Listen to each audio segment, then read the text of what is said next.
Я международный эксперт. Как я оцениваю деятельность международной экспертизы в рамках выборов?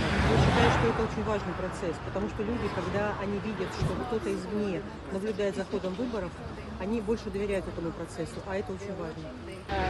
Они делают отличную работу. Это первый избирательный участок, который мы сегодня посетили. Но я вижу, что работа проведена отлично, люди имеют свободный доступ, члены избирательной комиссии и женщины работают свободно. На участке мы видим представителей всех кандидатов в депутаты, и они тоже имеют свободный доступ и могут наблюдать за тем, как проходят выборы. Все идет отлично. Я считаю, что международная экспертиза на выборах жизненно необходима, потому что она помогает верифицировать честность и транспарентность на выборах и убедиться, что все проходит хорошо. Мы очень рады, что сегодня у нас есть возможность провести международную экспертизу здесь, в Абхазии.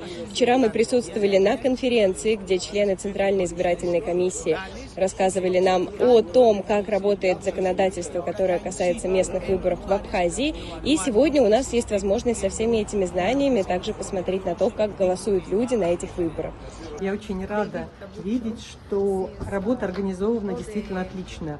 Мы видим, как работают участки, мы посетили уже несколько, и как прекрасный пример, мы пришли на избирательный участок, попросили, начали задавать вопросы членам избирательной комиссии, но как только пришли голосующие, они тут же оставили нас в сторону и уделяли все свое внимание голосующим. Это говорит о том, что они очень профессионально подходят к своей работе, и, конечно, они были выучены и проинструктированы Центральной избирательной комиссией, поэтому мы понимаем ценность ее работы.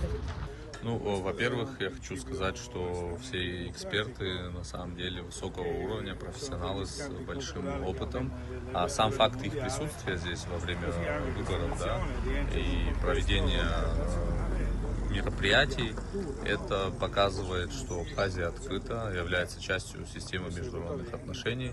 И действительно, это такой демократический процесс, не только обмена опытом между экспертами из разных стран, но и показатель высокой степени демократичности страны и развития ее демократических институтов, потому что, вот, например, мы пытались попасть на выборы в Молдову, которые проходили в этом году, но, к сожалению, нам отказали в аккредитации, потому что было вмешательство, на наш взгляд, со стороны третьих государств. На Молдову повлияли. А вот здесь, в Абхазии, все открыто, прозрачно. Нас пригласили, ЦИК пригласил посмотреть,